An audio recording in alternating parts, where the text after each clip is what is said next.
کنجوس اپنی دولت کے استعمال سے محروم ہے۔ وہ کسی کے مال کی حفاظت کرتا رہتا ہے۔ تقدیر مزاج پیدا کرتی ہے۔ یہ مزاج خواہش پیدا کرتا ہے۔ خواہش عمل پیدا کرتی ہے اور عمل ایک نتیجہ پیدا کرتا ہے۔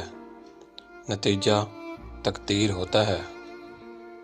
گلاب کو تلاش کرنے والا خوشبو کا مسافر بوئے گل کو منزل دل کا مقام سمجھتا ہے۔ چراغ کو آندھی اور طوفان سے تو بچایا جا سکتا ہے، لیکن چراغ کے اندر ہی تیل ختم ہو جاتا ہے۔ ہماری آدھی تقدیر ہمارے اعمال میں ہے اور آدھی ان لوگوں کے اعمال میں جو ہم سے وابستہ ہیں۔ بخیل اپنے مال سے کسی کو کچھ نہیں دیتا۔ وہ ایسا سورج ہے جس کی روشنی نہیں، ایسا دریا ہے جس میں پانی نہیں۔ اختلاف کو اعلیٰ ظرفی اور خندہ پیشانی سے برداشت کرنا بقائے حیات اور بقائے اختیار کا ثبوت ہے۔ کوئی چہرہ بیماری دے جاتا ہے اور کوئی چہرہ شفا عطا فرما جاتا ہے۔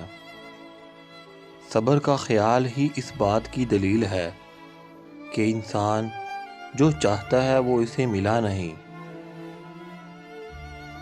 یار جلوہ بن کر دل سے گزرتا ہے اور آنسو بن کر آنکھ سے ٹپکتا ہے۔ عورت ایک تحفے کی بھوکی ہے اور وہ ہے سونا چاندی کا تحفہ۔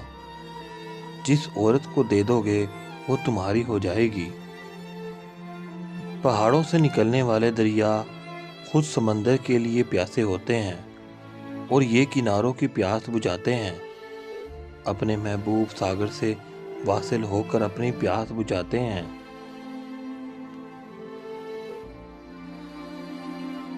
رشوت کے مال سے پلنے والی اولاد لازمی طور پر باغی ہوگی، بے ادب ہوگی اور گستاخ ہوگی۔